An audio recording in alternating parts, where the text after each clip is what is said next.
Bonjour à toutes et à tous, bonjour pour ceux qui nous suivent depuis les conférences de ce matin.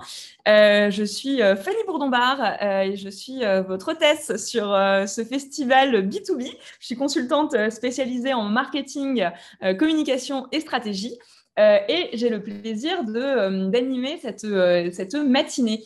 Nous sommes navrés pour les quelques minutes de retard dû à un petit souci technique. Je vous propose du coup qu'on attaque sans transition aucune. Je vous présente nos participants.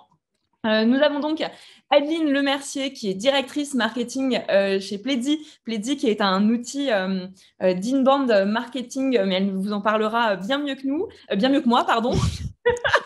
Bonjour. Ça y est, je raconte n'importe quoi. Nous avons Hervé Gonnet, qui est fondateur de GetQuanti et qui en parlera également mieux que moi. Et puis Diane Marcelin, qui est social influenceur B2B chez Aressi, qui est une agence B2B. Alors, bonjour à tous les trois. Nous allons nous lancer directement dans le vif du sujet pour rattraper notre retard. Donc, notre conférence pose la question, est-ce que l'inbound est le pare-choc anti-crise quand les prospects ne sont plus joignables? Et du coup, je vous invite peut-être à nous dire, alors vous y allez, vous prenez la parole, c'est une discussion, hein, quand vous voulez, comment est-ce que vous avez utilisé ou pas l'inbound pendant cette période de crise? Hervé, tu veux te lancer? Oui, bonjour, bonjour à tous, excusez-moi. Voilà. Écoutez, donc je suis Hervé Gonnet, je suis le fondateur de Getlonti. Nous sommes une solution de tracking des sites internet, entre autres, qui permet en inbound de repérer quels seraient les visiteurs jusque-là anonymes qui auraient visité votre site internet. Alors attends, je me permets juste, Hervé, peut-être que ton micro n'est pas exactement bien positionné, on ne t'entend pas très bien. Est-ce que vous m'entendez mieux comme ça? Yes, Oui. c'est mieux. Voilà, donc je vais le mettre beaucoup plus à côté de moi. Et donc je disais qu'on a une solution qui permet donc d'identifier des visiteurs sur des sites internet. Et du coup, pour lancer un peu cette session sur l'inbound, j'avais d'abord un premier cadeau à vous faire, qui est que nous-mêmes en inbound, pour lutter contre la crise, on a créé un baromètre du B2B qui a monitoré l'ensemble du trafic B2B de nos clients depuis à peu près janvier 2020, et qui représente à date 190 millions de visites identifiées. Et le premier chiffre que je voudrais vous donner en fait sur le sujet, c'est que suite au Covid, on va dire qu'il y a eu lieu à peu près en janvier 2020, on a monitoré si ou pas le trafic des sites internet B2B a donc augmenté, puisque là on parle d'inbound et donc de trafic naturel qui serait venu sur le site internet. Et la mauvaise nouvelle, c'est qu'à aujourd'hui, bien qu'on pense qu'il y a une reprise, en fait, on est encore 22% en dessous du taux de trafic B2B que l'on avait avant le Covid. Et pour ce faire, je vais donc vous poster un petit lien tout à l'heure qui va aller vers l'analyse de ce marché-là. Et vous pouvez regarder en fait, par vous-même si dans votre métier, en fait, les tendances sont plutôt à la hausse ou à la baisse. Ensuite, deuxièmement, par rapport à l'inbound, par rapport aux aspects post-Covid, l'inbound, je définirais comme étant toute possibilité de créer du contenu qui va attirer des prospects sur votre site Internet. Eh bien, moi, en fait, l'inbound, en fait, j'y crois pas trop dans un premier temps. Pourquoi? Parce que nous, on l'a mis en place et en fait, c'est assez long à mettre en place. Il faut créer du contenu, il faut réfléchir à quels sont les personas à qui on veut en fait donner en fait ce fameux contenu. Et en plus de ça, il faut aussi avoir une démarche un peu en tunnel. C'est-à-dire qu'on va faire venir les gens sur le site Internet, ensuite derrière, on va essayer de les qualifier pour ensuite obtenir des NQL. Et tout ça, en fait, prend du temps. Donc, si, quelque part, je vais répondre très rapidement, en fait, le l'inbound, ça prend beaucoup de temps et ça prend beaucoup de ressources. Par contre, les bonnes nouvelles, c'est que quelque part, aujourd'hui, quand on regarde l'ensemble des trafics de nos clients, 70% de leurs visiteurs viennent de l'inbound. C'est-à-dire qu'aujourd'hui, c'est les deux tiers en fait, de votre trafic proviendra non pas de l'achat de clics sur Google, peut-être pas de l'emailing, mais surtout en fait via l'inbound. Donc en fait, ça rapporte énormément, et même ça rapporte tout le temps dans le temps. Et voire même avec une bonne inbound, vous pouvez aussi augmenter à peu près de 50% votre taux d'autorité. C'est ce qu'on a vu par exemple sur notre propre site Internet. Maintenant aussi, des derniers petits chiffres aussi pour alimenter la conversation. On a demandé en fait à nos clients quels étaient leurs budgets répartis justement en inbound, en emailing, en achat sur Google AdWords, mais là en social media. Et là, je vais donc vous livrer en fait le résultat de cette étude qui dit que finalement l'inbound ou le SEO, le coût pour faire venir une entreprise identifiée sur votre site internet est de 0,5 euros, 50 centimes. Ça coûte presque rien de faire venir en fait quelqu'un sur votre site internet, 50 centimes. Faire venir quelqu'un quand on est base de données d'email, c'est très très bien aussi, mais dans ce cas, ça va vous coûter à peu près 3 euros. Donc c'est 3 euros, je dirais, le lead venu sur le site internet. Quand on achète via du Google AdWords, c'est à peu près du 15 euros. Et quand on fait du social media, bon, on a testé, dans ce cas-là, on arrive presque à du x10, c'est à presque du 150 euros. Donc, on voit bien que faire venir des gens sur le site, c'est possible. À un coût moins, c'est 50 centimes. Et la dernière chose que je voudrais rajouter pour lancer un peu la conversation, c'est que finalement, c'est aussi le meilleur moyen de capter de la data. Faire venir des gens via de l'inbound sur votre site avec des technologies comme Google Analytics ou GetQuantic, qui est très B2B, ça va vous donner de l'insight, ça va vous donner de la connaissance pour savoir justement quels sont les contenus qui sont les plus lus et quels sont ceux en fait, que vous devriez relancer ou retargeter auprès de vos clients. Voilà pour l'introduction un peu chiffrée sur les tendances du marché. Et là, aujourd'hui, je pense qu'il faudra vous demander un petit peu plus aussi de quelle manière est-ce qu'on peut mieux utiliser l'inbound aujourd'hui en période de crise. Et alors, ça, cette réponse-là, Adeline l'a, puisque Pledzi, qui est un outil d'inbound marketing, mais qui du coup utilise l'inbound elle-même, a beaucoup utilisé l'inbound pendant cette période Covid. Et donc, Adeline, veut bien ton témoignage sur le sujet. Oui, clairement. Nous, c'est vrai que l'inbound marketing, ça a été un vrai levier pendant cette période. Nous, c'est une stratégie qu'on a mis en place depuis un peu plus de 4 ans, quand je suis arrivée chez Pledzi. Et c'est vrai que je suis pas totalement en phase avec toi, Hervé.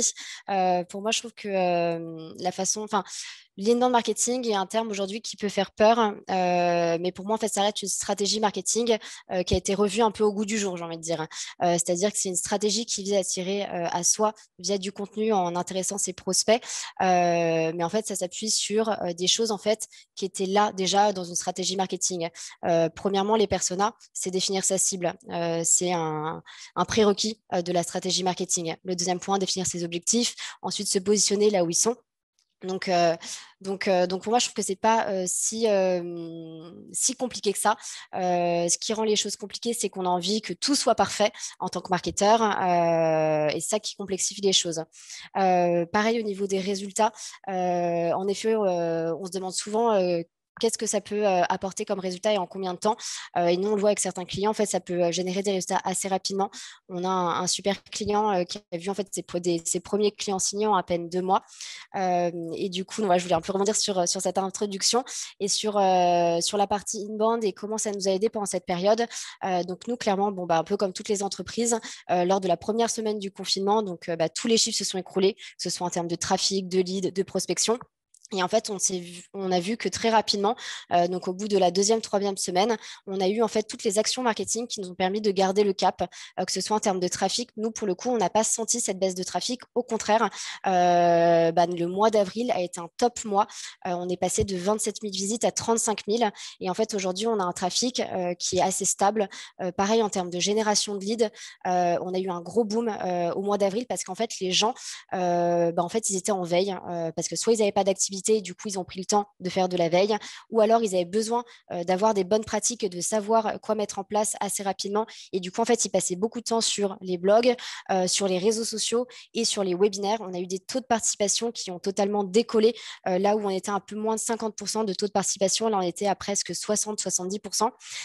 Et en fait, on s'est rendu compte que toutes les actions marketing qu'on a mis en place dans le passé, donc via les webinaires, via l'article de blog, les réseaux sociaux, en fait, via tous les process qu'on a mis en place et toutes les actions qu'on a fait perdurer, en fait, c'est ça qui nous a permis de tenir le cap, de générer aussi des prises de rendez-vous. Je ne sais pas si vous, ça a été de même, mais nous, la prise de rendez-vous via la prospection, c'est totalement écroulé. On a vu nos chiffres divisés par 5, là où, au niveau du marketing, une fois qu'on avait nos leads, qu'on les amenait à devenir des MQL, donc des leads qualifiés par le marketing et on les envoyait aux commerciaux. En fait, une fois que nos SDR, donc ceux qui s'occupent de la qualification, arrivaient à joindre nos prospects, en fait, ils arrivaient très facilement à les convertir en opportunités parce que les prospects nous connaissaient. Et en fait, c'était beaucoup plus simple de lancer la discussion, de les joindre aussi. Avec le télétravail, c'était impossible de joindre les standards. Et en fait, le premier lien, c'était le marketing. Moi, j'ai eu pas mal de prospects qui me répondaient à mes emails de nurturing. Et en fait, je transférais juste l'email aux commerciaux et c'était juste magique. Donc, en fait, tu es devenu SDR. C'est ça. Pendant voilà. toute la période Covid. Et tu as changé un petit peu la façon dont tu communiquais, tes contenus, etc. Ou tu es resté sur la même ligne que ce qui était prévu? Alors, on s'est posé pas mal de questions. Dès la première semaine du confinement, on a décidé de ne pas agir tout de suite. On a attendu. Et ça, je trouve que c'est un autre avantage de inbound marketing, c'est qu'en fait, on est capable de mettre en place des outils pour mesurer, traquer. Et donc, du coup, en fait, on a attendu 2 semaines avant d'agir. En termes de communication, on n'a rien changé. Pour nous, en fait, on est persuadé depuis quelques années que pour avoir des résultats, toucher ses prospects, être présent et attirer, en fait, faut être transparent, faut apporter de la valeur, etc. Faut être humain, personnaliser son discours, personnaliser ses messages. Donc, on a continué dans cette tendance-là. On a fait varier, par contre, nos moyens, nos canaux. Par exemple, on s'est posé la question d'arrêter la partie campagne payante parce que toutes les entreprises s'étaient positionnées. Les coûts avaient explosé, notamment sur LinkedIn Ads, et on s'est posé la question. Donc, on a réduit un peu notre budget. Donc, en fait, on n'a pas changé notre façon de communiquer. On a juste potentiellement réajusté un peu nos canaux d'acquisition.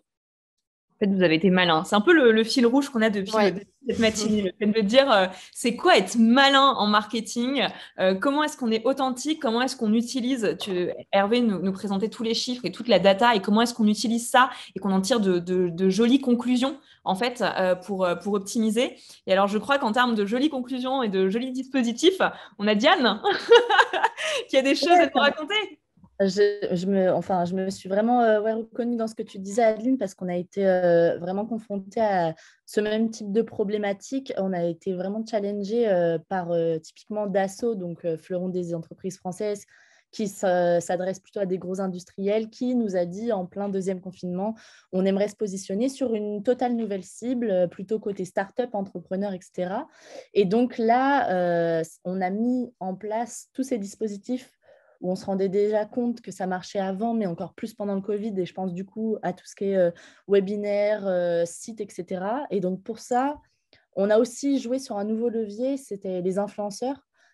Parce qu'on a dit créer du propre contenu, ça prend du temps, etc. Donc ce qu'on leur a proposé, c'est plutôt de la co-création, ce qui fonctionne aussi et qui permet d'avoir cet effet d'écho qui était beaucoup trop cher sur du payant sur les social media. Et en même temps, notre cible, qui était très start-up entrepreneur, on fallait les toucher sur les social media parce qu'on savait que c'était là qu'ils se trouvaient. Et donc, du coup, ça a été une super campagne pendant plus de 4 mois avec 4 experts, parce que dans le B2B, on n'aime pas trop les appeler influenceurs, mais plutôt experts de leur sujet, sur des problématiques de type tech, pharma, design, qui ont co-créé ensemble un e-book, donc un contenu à super forte valeur ajoutée, qui était aussi bien forte valeur ajoutée pour les influenceurs, mais aussi pour Dassault. Il y a eu une plateforme dédiée qui a été créée donc, pour ramener du trafic aussi côté Dassault Systèmes. Et tout ça avec un point d'encre, en fait, finalement, qui a été l'organisation de 4 masterclass co-créées du coup par des mentors Dassault et par les 4 influenceurs. Et ça a fait un volume de discussions, notamment sur les réseaux, de plus de 70 000 impressions. On a fait plus de 50 publications côté Dassault et aussi côté expert.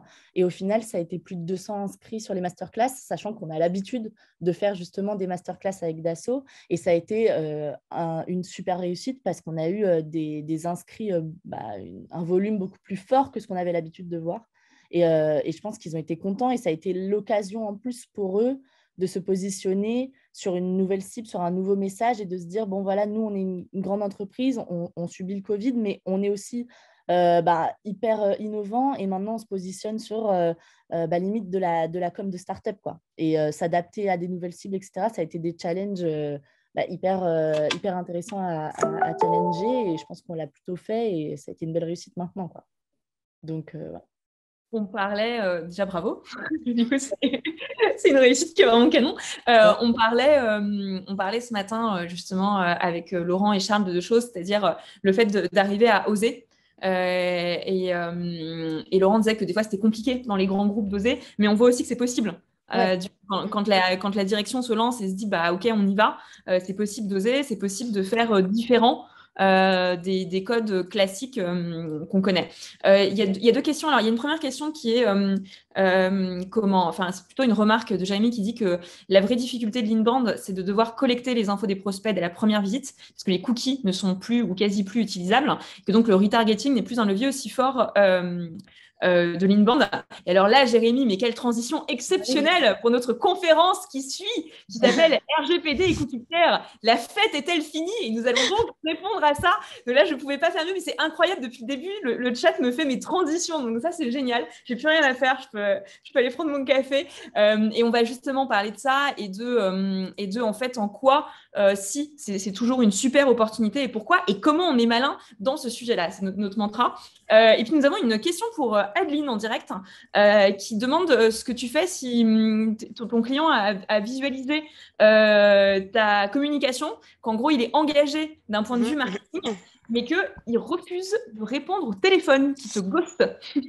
Alors, donc ça nous arrive souvent. Et c'est tout là pour moi aussi l'intérêt de l'inbound marketing, où dans l'inbound marketing, il y a une partie qui est de créer de la relation avec son prospect via le nurturing, le nourrir avec du contenu. Et en fait, on remarque que nous, on nourrit la discussion jusqu'à ce que le prospect devienne client ou pas, donc jusqu'à la fin du funnel. Et en fait, donc, imaginons le MQL, le contact est envoyé aux commerciaux, mais qu'il n'y a pas de prise de rendez-vous. Il continue à être nourri par notre nurturing. Et en fait, il va continuer à recevoir du contenu et potentiellement, on va attendre qu'il soit prêt. Nous, on le voit, par exemple, je vais être un peu plus précise, c'est que j'ai des contacts qui sont envoyés chez les commerciaux qui ne sont pas tout de suite... qui ne sont pas convertis en opportunités. Et en fait, ils reviennent sur le site, ils sont réengagés, ils vont faire une demande de démo. C'est juste que ce n'était pas le bon moment. Et en fait, c'est grâce au nurturing qu'on va le nourrir et qu'on va être là. Et puis, en fait, quand il sera prêt à nous parler, il nous aura en tête, il fera d'autres actions qui nous permettront de le recontacter au bon moment. Alors, je ne sais pas si tu as la stat, mais Margot demande combien de mails nurturing t'envoie en moyenne. Alors, donc nous, on envoie un email toutes les 2 semaines, donc via notre campagne de nurturing, et après on va avoir la newsletter qui est envoyée une fois aussi toutes les 2 semaines. Donc en gros, on a une communication par semaine max. Et ça, c'est parce que vous avez fait des tests à plus ou à moins et que vous êtes arrivé à ce chiffre-là, c'est ce qui marche. Enfin, comment vous êtes arrivé à ce chiffre-là? Alors, j'avoue que ça a été un peu des tests et puis aussi notre ressenti. Moi, je sais qu'en tant que marketeuse, j'aime pas être sursollicitée. Donc voilà, c'est quelque chose qui s'est fait assez naturellement. Voilà. Et alors, j'ai Marie qui dit la vraie difficulté, c'est d'envoyer la bonne info pertinente au bon moment par rapport à la maturité du prospect et son positionnement dans le funnel. Avez-vous des solutions? Ouais. J'en ai aux têtes. Je peux pas prendre parti, mais vous avez des solutions autour de la table si vous allez chercher ce que font les boîtes respectives de nos intervenants. Voilà, n'hésitez pas à les rajouter sur LinkedIn pour leur poser la question de s'ils ont des solutions. Merci à tous. Il est 10h54, l'heure de non pas aller se coucher, mais de passer le micro pour la prochaine conférence. Moi, ce que je vous remercie tous les trois d'avoir joué le jeu, puis d'avoir joué le jeu en speed et pour autant en délivrant de la valeur. Ce que je retiens de tout ça, c'est que l'inbound, il y a eu toute une vague où on se disait oui, mais ça y est, maintenant tout le monde se met à l'inbound, tout le monde connaît, c'est bon, c'est passé de mode, c'est pas le futur. La réalité, c'est que ça reste complètement d'actualité. La question, c'est qu'est-ce qu'on en fait, comment on arrive à utiliser la data de manière pertinente, comment est-ce qu'on continue à oser, à poser les bons messages. Et c'est pas juste réservé aux startups, ça fonctionne aussi sur les grands groupes, mais pour autant, on n'a pas forcément besoin d'avoir les moyens des grands groupes pour faire quelque chose de pertinent. Et être malin, c'est aussi avoir du jus de cerveau, parce que un grand groupe qui a les plus gros budgets possibles, s'il n'y a pas la dimension conception, réflexion des messages, le bon dispositif derrière, il ne se passera rien, parce que de toute façon, il ne sera pas pertinent et il ne touchera pas ses cibles. Merci beaucoup et je vous invite du coup à nous rejoindre sur la conférence autour du RGPD et des cookies tiers. C'est pas forcément un sujet qui nous semble très sexy et pourtant la conf va être canon. Bonne matinée à tous. Merci à tous les trois. Merci. Au revoir, bonne journée. Merci à tous. Au revoir. Merci.